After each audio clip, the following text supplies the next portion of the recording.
Assalamu alaikum wa rahmatullahi wa barakatuh. This is A.B. Dawji, and this is the Big Picture. Big Picture, broadcasting simultaneously on Radio Islam and Radio Al-Ansar. Ahlan wa sahlan. Welcome.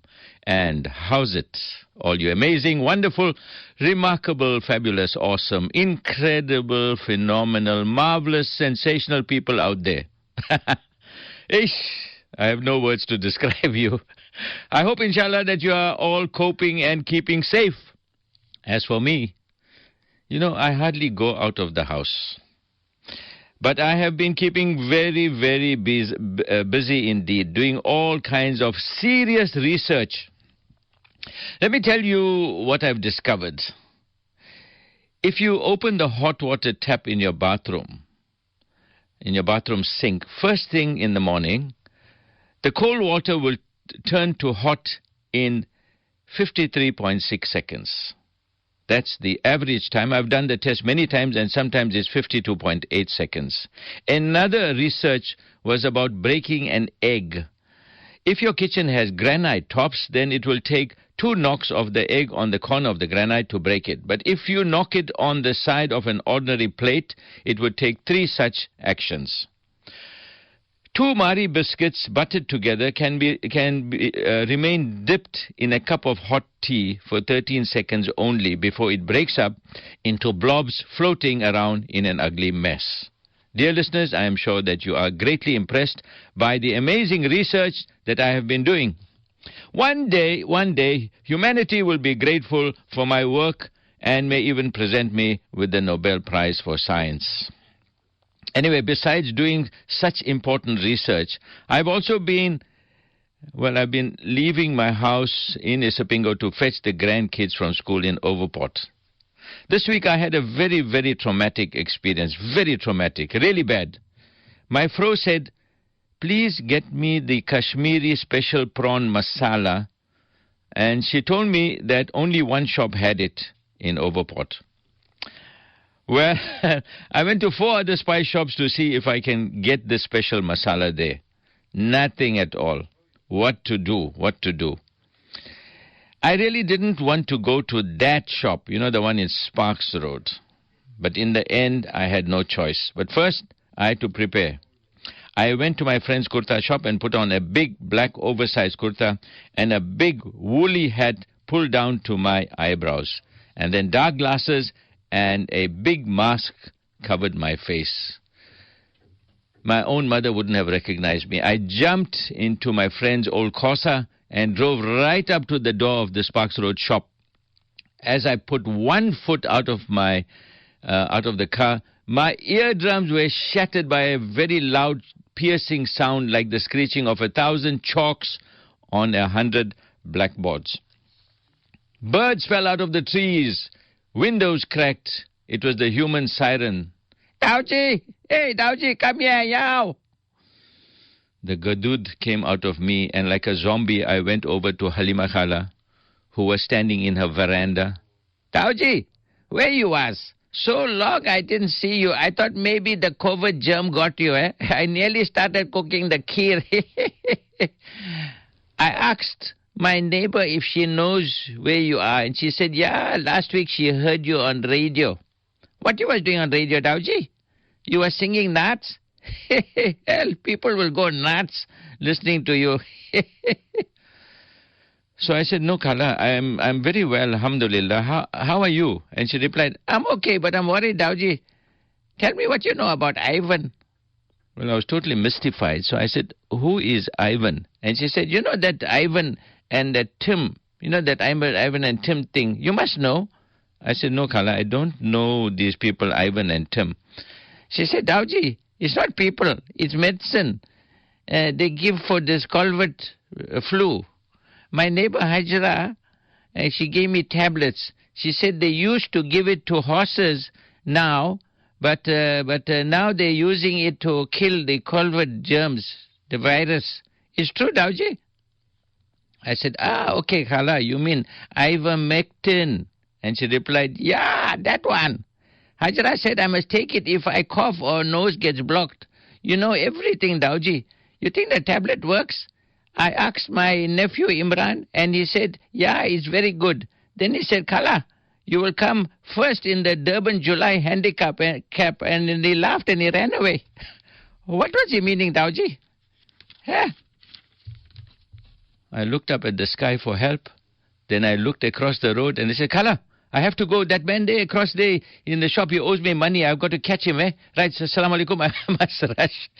And so, dear listeners, I was saved by a total stranger across the road. Okay, let's get to the story that has dominated the headlines over the past week or two. Afghanistan. You know, more than 20 years ago, the United States of America declared a war on Afghanistan, and then it bombed and invaded and occupied the country for 2 decades. Let me now tell you about another war, an invasion and occupation by a superpower. Yesterday, the 27th of August, was the anniversary of that war. And I can bet $1,000 Zim that none of you out there know about this war. Yes, folks, I am the only one who knows about the war by a superpower against another country. It's very important, very important. So listen very carefully, children. It's called the Anglo-Zanzibar War. The Anglo-Zanzibar War. Gripping stuff, I tell you. Gripping stuff. Now, let me go back in time. An agreement was made on the 14th of June, 1890, right? Whereby Zanzibar became a British protectorate, meaning that Britain was, the caretaker of Zanzibar. There was a clause in the agreement which said that when a sultan died, the new sultan must be approved by the British government. Well, on the 25th of August, 1896, the pro-British Sultan Hamad bin Tuwaini, died. And so the guy who took over as sultan was the 29-year-old nephew. His name was Khalid bin Bargash. Khalid bin Bargash. But he was not pro-British. And so the British preferred that their own guy, Hamud bin Muhammad, right? They wanted him to be sultan. But Khalid would not give in to the British plan. So Britain said, this means war. This means war. So they sent an ultimatum to Khalid demanding that he order his forces to stand down and leave the palace. In response, Khalid called up his palace guards and barricaded himself inside the palace. The ultimatum expired at 9 a.m. This is very, listen to the times, right? The ultimatum expired at 9 a.m. on the 27th of August, by which time the British had gathered 3 cruisers, naval cruisers, 2 gunboats, 150 Marines and sailors, and 900 pro-British Zanzibari troops in the harbour area. Around 2,800 Zanzibaris defended the palace. Most were recruited from the civilian population, but they also included the Sultan's palace guard and several hundred of his servants and slaves. The defenders had several artillery pieces and machine guns, which were set in front of the palace and pointed at the British ships. The British started the bombardment at 2 minutes past 9, right? Ultimatum expired at 9 a.m. and 2 minutes past 9, the British started bombing, which set the palace on fire and disabled the defending artillery. Some shots were also fired ineffectively at the pro-British Zanzibari troops as they approached the palace. The flag at the palace was shot down and the firing ceased at 9:46.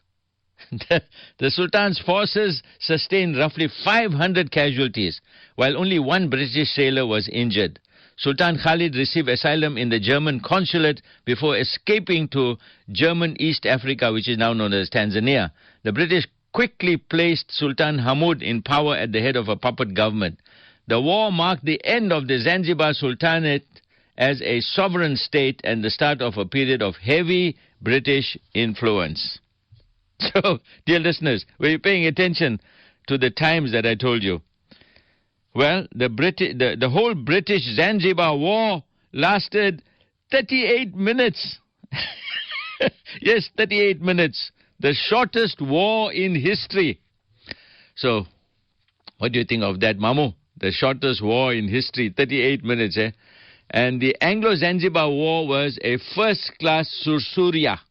Now, previously I have explained this technical term called sursuria, where, you get these tiny little China crackers, and when you throw them, instead of making pat, big noise, it just goes psh. That's called sursuria. And if you've been to Zanzibar, you would have seen the British colonial-style buildings. And if you haven't been to Zanzibar, then, ladies and gentlemen, Bayo or Beno, pack your bags and let's jet off on a very short flight from Johannesburg on the 3rd of October, the school holidays, to an exciting, fun-filled holiday in Zanzibar. We spent 2 nights at the Maru Maru Hotel in the vibrant city called Stone Town, where the magic never ends. The night food market is a hive of activity. Too much to see, too much to do. Then it's off to a 5-star hotel at a beach resort, the Royal Zanzibar. All meals and drinks included. Non-stop chowing, habibi, non-stop. The beaches, white sands, very hard to describe. Durban must go catch a DOS, okay? I spent 3 hours in the water in December on my last day. 3 hours in Zanzibar. And then relaxed on the sand to work on my tan. Oh, that's darker shade of dark brown. Zanzibar is 95% a Muslim country. Everywhere you see, the men are in kurtas, the women are in abayas, some have niqabs, and then you hear azan from every direction. You think you're in Overport. Now, this is the most important part. Pay attention. I have only 26 seats available on a special charter flight. Very short flight. Only 26, which means that if you waste time, you will cry, boss, snooze, and you lose. It's going to be first come, first serve. Call me after 12, 082-352-3526. Or you can just Google my name and my number will pop up. Or you can email me, abie@iafrica.com. Right, phone number 082-352-3526. Hurry, hurry, hurry. And the word is Maja. Okay, next subject. Here's a question. What was the main reason why the big Western powers went into the Middle East and installed and supported and protected all those puppets, the tin pot dictators, the kings and sultans and sheikhs and amirs and assorted chores? And the answer is, of course, it's oil. Yes, folks, black gold. The wheels of the whole world economy turned on oil. And so America and others had to make sure that the supply of oil must not be interrupted and the price must always remain reasonable. But in the past few years, oil supply has increased and prices have dropped dramatically. America itself has discovered massive oil fields, and there's a big shift towards new types of energy that's required. New types of energy, green energy and things like that. And there is a link to Afghanistan in this also, and I'll tell you about this. So please listen very, very carefully. This is an educational program, okay? It's not only, we're going to hear bhajia stuff here. Right, so pay attention. The new energy commodity or substance or element is known as rare earth elements. Okay? Rare earth elements, REE. No more, it's not that rock band you used to play loudly in your car in your pre-Hidayah days when you had long hair, Rare earth. Your cassette collection of Grand Funk and Deep Purple and Led Zeppelin. Wrong, haram, evil. And so, what is this rare earth element? It's a rare mineral and therefore very valuable because it's very essential in present times. For example, nickel is one of them, another is lithium, and another is uranium, and also cobalt. Now, Sharon Ibrahim is a group foreign editor of the independent newspaper group, a top-notch journalist. She wrote an article a few days ago, or this week, in fact, about this, and I urge you to please listen very carefully. I'm going to go very fast through this. Very interesting stuff here about rare earth. So here we are. Let's see how much we can do. Rare earth elements, REEs, are the key to the industries of the future. Without them, countries will lose their competitive industrial advantage, which is why the price of REEs have been skyrocketing and will continue to do so in the years ahead. It used to be that the great powers set their sights on oil as a strategic resource, which drove their foreign policy priorities. But oil is fast being eclipsed by the list of 17 critical elements in the periodic table, which are essential to a nation's economy and national security. Rare earth elements are not actually rare and can be found around the world, but they are limited in volume, which makes a secure supply into the future vital. They are key to high-tech products like smartphones and computer monitors, to energy conversion systems like wind turbines and electrical machinery, and military equipment like lasers and radar. An example is America's F-35 fighter jets, which need 417 kilos of rare earths to operate. Demand for the rare earth element nickel is expected to rise from 100,000 tons last year to 2.6 million tons in 2040. The demand for cobalt is expected to expand by 6.8% per year through 2030. As the world is coming to terms with the overwhelming damage being caused by global warming, the necessity to move away from oil and gas and implement the Green Deal is becoming urgent. To drastically reduce greenhouse gas emissions, countries are pushing the necessity of electric vehicles, which require the rare earth element lithium for the manufacture of batteries for electric cars. 6 years ago, the cost of lithium was $6,500 per ton, whereas the price is now $16,500. That's about 247,000 rands, and is set to exceed $20,000 in a few years. The approximate amount of lithium on Earth is 80 million tons, and some experts estimate it could run out as soon as 2040, given the future demand for electric cars, which are expected to double by 2024. Right. Not to read here. According to the U.S. Geological Survey, Bolivia has the largest lithium reserves in the world, 1/4 of the entire global resources, and with Argentina and Chile making up. Let me just go through this a little bit more. The Pentagon has referred to Afghanistan as the Saudi Arabia of lithium and has projected that the country's deposits could equal Bolivia's. Given the strategic resource, it explains why countries are rushing to engage with the Taliban in the wake of the U.S. exit from Afghanistan.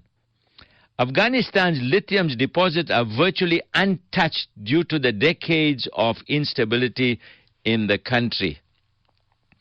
I'm just going to leave it. There's a lot to read, and we're going to be running out of time soon. So that's an article by Sharon Ibrahim, and you can Google it. So there you are, folks. Rare earth elements, something that the world will be needing more and more of these vital commodity. China is already moving in as the U.S. clears out, as I just told you. It has its eye on the more than $1 trillion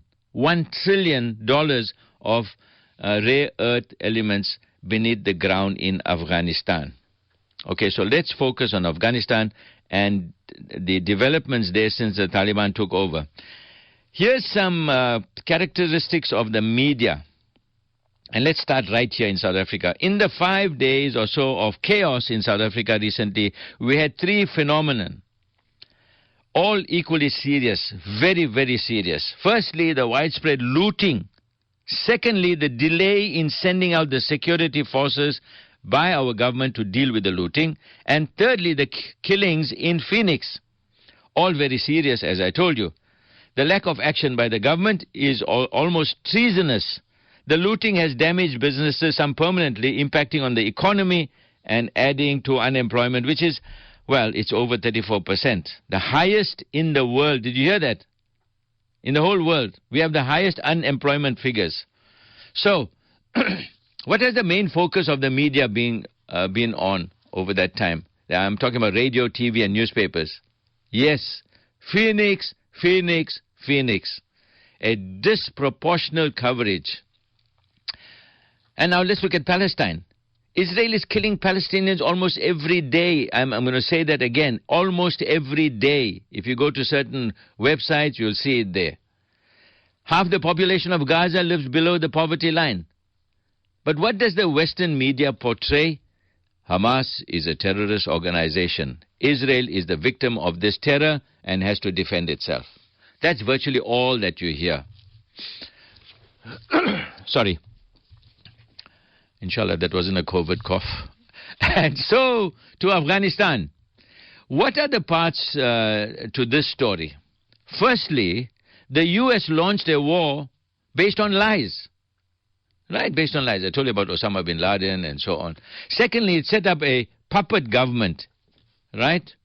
Thirdly, its 20-year occupation led to the deaths of thousands of innocent Afghans.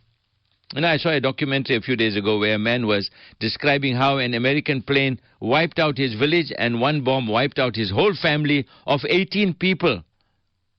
Hey? 18 people wiped out. Wife, children, everything. And nothing could be done about it. You can't do anything.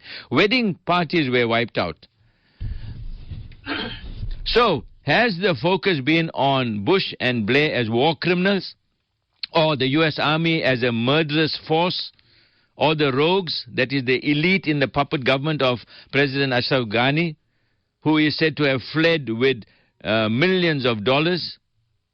Or was there any investigation where the close to $3 trillion of U.S. taxpayers' money that was used in Afghanistan to keep the occupation going, and a big chunk of that went to those who supplied whatever was required for the military, known as the military-industrial complex, the big shots in America like Dick Cheney and others who pushed for war, loosely called the neocons. You know, war is good for business and good for their pockets. So yes, we have all the different aspects to unpack, right, or should have been unpacked, all these crimes. But what's the main focus in the media? Afghan women and girls. The Taliban put them in burqas and stopped the girls getting an education. Yes, that was the situation 20 years ago.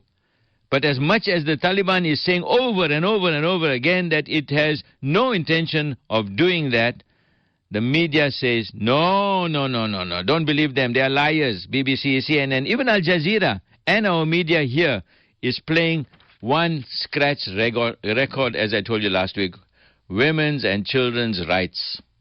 Yes, of course, they are rights. Their rights are important. But to ignore the grave crimes of occupation and killings and looting of billions by arms manufacturers and the corruption of the puppet government, to ignore that is to be dishonest. Say nothing bad about the United States over the last 20 years, what it's been doing and what it's doing now. You don't even speak about the humiliating defeat that you had to cut and run. No. Focus on Taliban oppression of women. Still point them out as the bad guys. Ignore the fact that they just took over the country within days, the Taliban. Ignore that they just managed to take over the country within days and have yet not formed a government. Ignore the fact that the Taliban is made up of many different tribal groups, with some in some distant parts of the country acting perhaps badly towards women, or you might have isolated incidents here and there. But these isolated are magnified by the media, who says, aha, you see, this is the same old Taliban. You know, there was one rare positive report which appeared in the New York Times on Wednesday. It was an interview with Zabullah Mujahid, who will very likely be the Minister of Information and Culture in the new Afghan government. Here's some of what he said. Again, I'm going to be as fast as possible. He says, we want to build a future and forget what happened in the past. And then he rejected widespread fears that the Taliban are already exacting revenge on those who oppose them and want to reimpose the harsh controls on women that made them notorious when they ruled the country 20 years ago.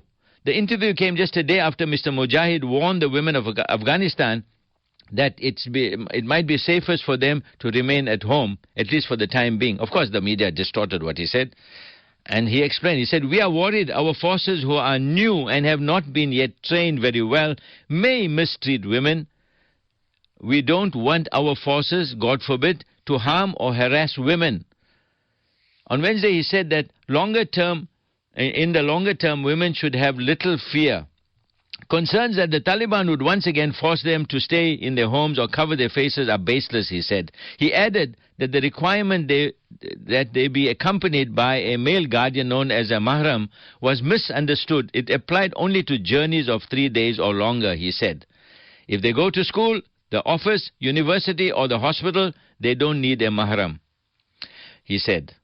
He also offered assurance to Afghans trying to leave the country, saying, contrary to news reports based on his news conference on Tuesday, including in the Times, that those with valid travel documents would not be prevented from entering the airport. He said, we said that people who don't have proper documents aren't allowed to go.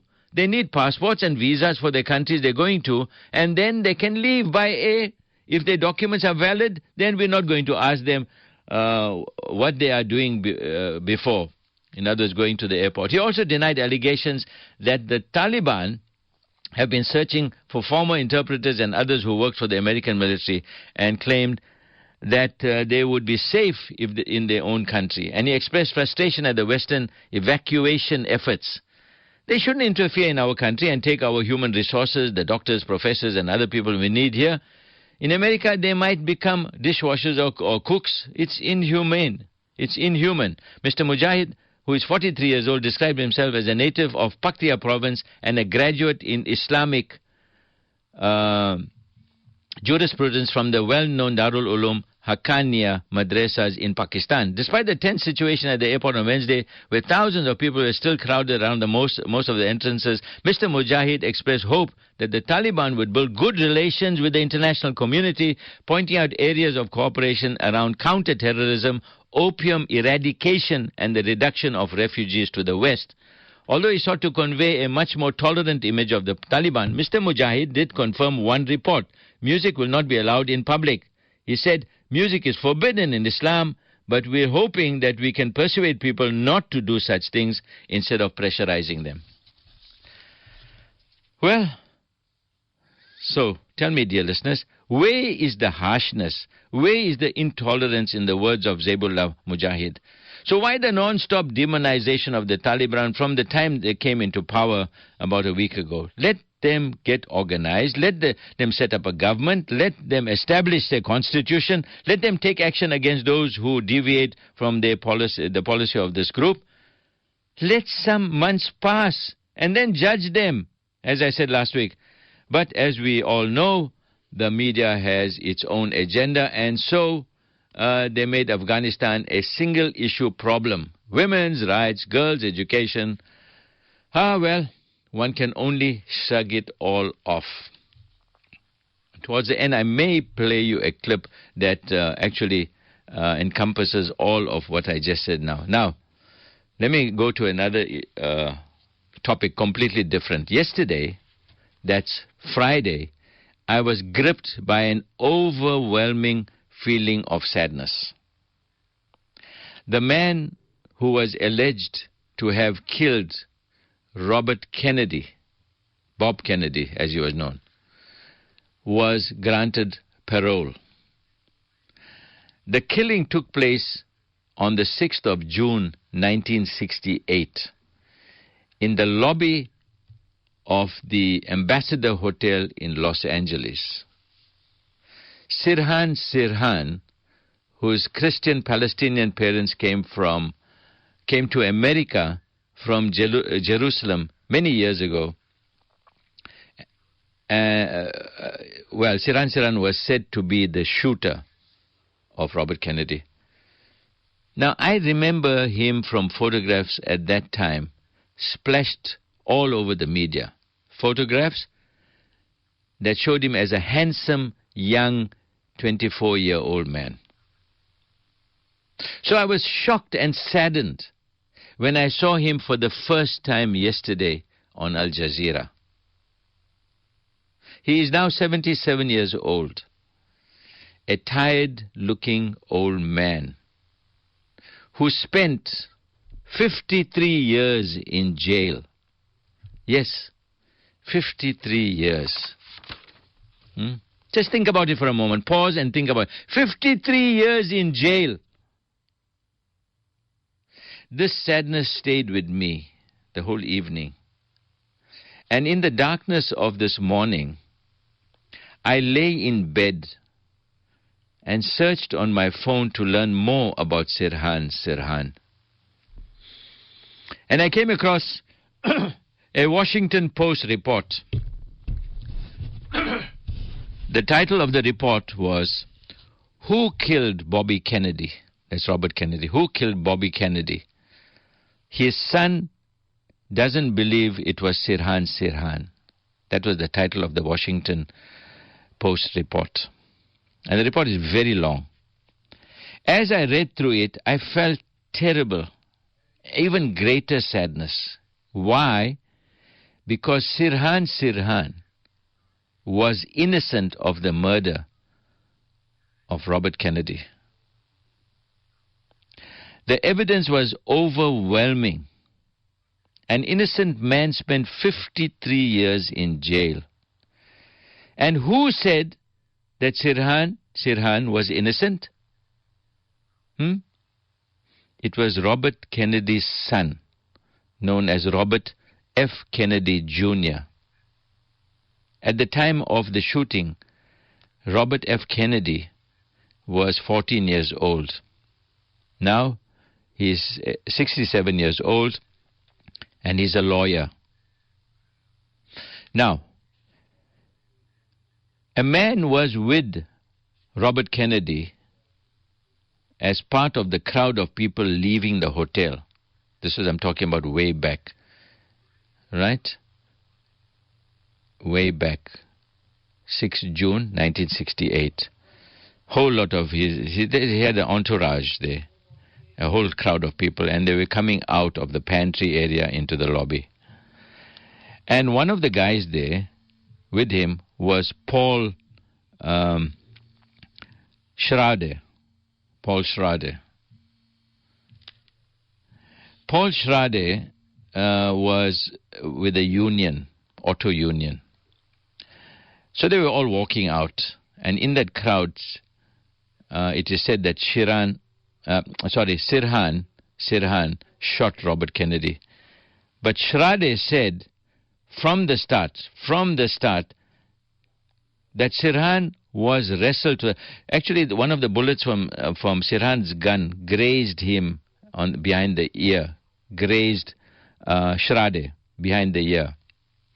And so he says that Sirhan was wrestled to the ground. Somebody grabbed hold of his wrist and wrestled him and while he was still firing shots wildly. But not at Kennedy. He said that Sirhan was in front of Kennedy, but Kennedy was shot at point blank range from behind. Sirhan's gun could only hold 8 bullets, but an investigator reported that 13 shots were fired. So everything pointed clearly to a second shooter who, in that chaos, escaped.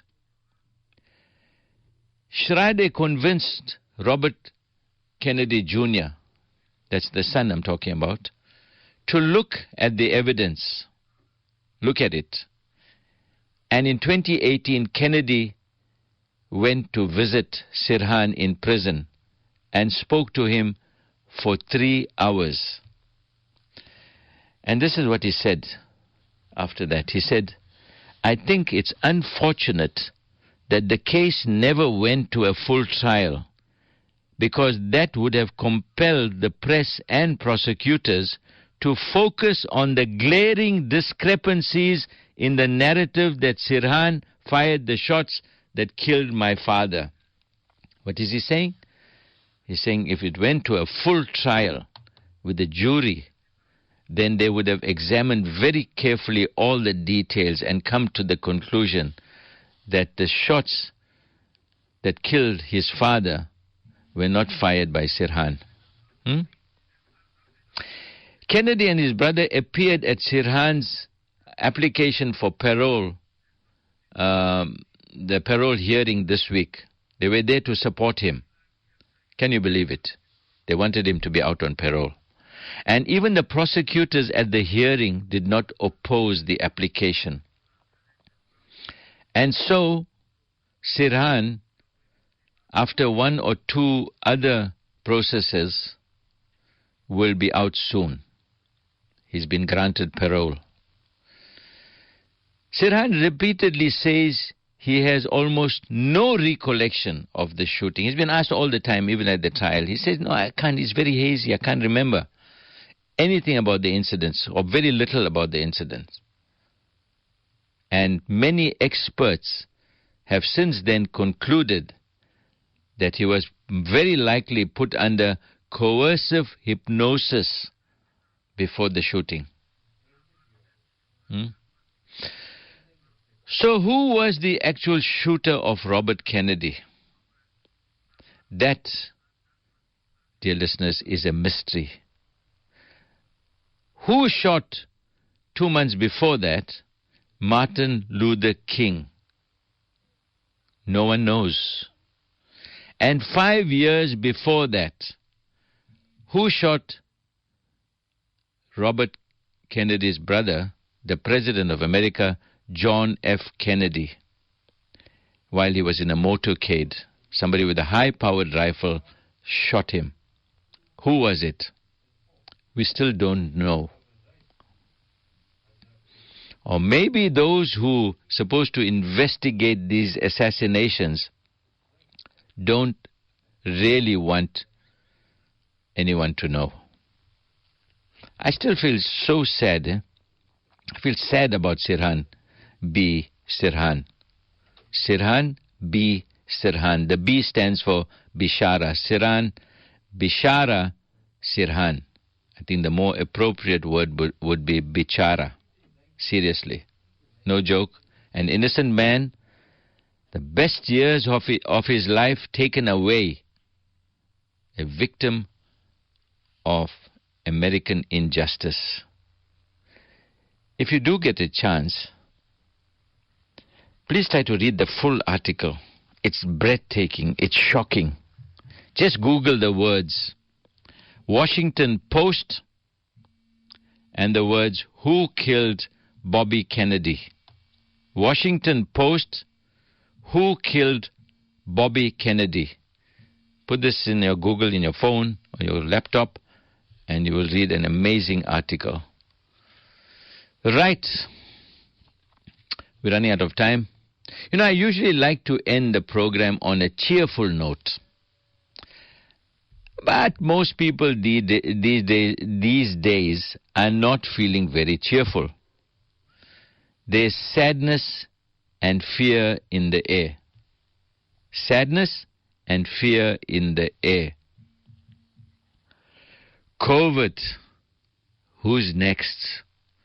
The phone beeps. It's a WhatsApp message. Shock. It's someone you know well who is no more. So yesterday, for some reason, a very philosophical poem came to mind. It's one of my favorites from high school days. And it says it beautifully about life and death.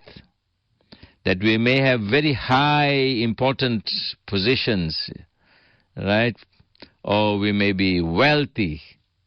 But in the end, we are all on the same level when we are dead and buried. We're all on the same level. I think I read it out to you some time ago, but now it's more relevant and thought-provoking. Let me read it to you and maybe even provide some tafsir, okay? Let's take a shot at it. The poem is called Death the Leveler and is by James Shirley. This is how it goes. The glories of our blood and state. It means whether we're of royal blood, whether you're Prince Charles or whether you're a president or whatever it is, you know, in the state or you're a president. The glories of our blood and state are shadows, not substantial things. So they are like meaningless, meaningless. They are shadows, not substantial things. There is no armor against faith. There is no armor against fate. Means there is no protection about what's written down for you. You can't avoid your destiny, your taqdeer. It's all written out. You can't. There is no armor against fate.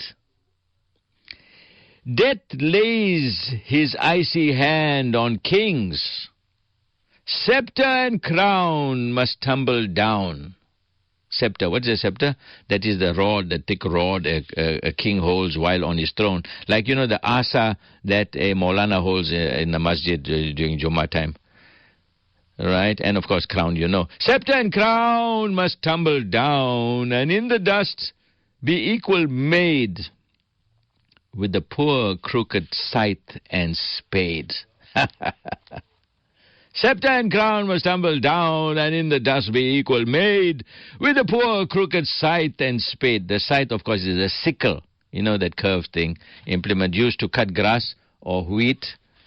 And the spade, of course, as you know, worker uses to dig a field. So, in the dust be equal made with the poor crooked scythe and spade. The garlands wither on your brow. That means, you may have achieved some greatness, like in sports where they put a string of flowers like a crown on your head. The garlands wither on your brow, then boast no more your mighty deeds. So in the end, that's all these achievements and all, they mean nothing. Then boast no more your mighty deeds upon death's purple altar now. See where the victim bleeds. Your head must come to the cold tomb. Only the actions of the just smell sweet and blossom in the dust. Which means, so if you did good deeds and acted with pure intentions in this world, then it will benefit you in the hereafter. Only the actions of the just smell sweet and blossom in the dust. I just read part of the poem too. I'm sure you'll agree that it's a lovely poem for these times. And I hope my English teacher, Ismail Katrada, who's listening and gives me good marks for this analysis. And also it reminds me of another saying. When you die, the only thing that you take with you is what you left behind. Isn't that wonderful? When you die, the only thing that you take with you is what you left behind. That means your good deeds in this world. That will benefit you in the hereafter, in the akhirah, inshallah. And talking about school and so on. Hey, we used to learn Latin in school. Latin! Oh, I hated it. And that time I remember this. This poem also. Latin is a language as dead can be. It killed the ancient Romans, and now it's killing me. Right. We got another few seconds left, 30 seconds. I am trying to find the person who sent me this breaking news. Yes, I'm trying to find this person. And this is what the breaking news says. A sad day for Pietermaritzburg. Just this morning, a family of 5, including elderly grandparents, were crossing the Chota Motala Road at the North Dale Hospital entrance to take a taxi that is going into town, and according to an eyewitness, a taxi approached them at a very high speed from Raystop direction going towards town. Despite all shouts and signs by the family, the drunk taxi driver couldn't control the vehicle and unfortunately drove past them. As we speak, all the 5 members of the family are still there standing and waiting for another taxi. When I catch the person who sent me this, I will make some lekker mutias out of him. What a first-class ulu. Well, that's all for me. This is A.B. Dawji bidding you all Assalamu alaikum wa rahmatullahi wa barakatuh.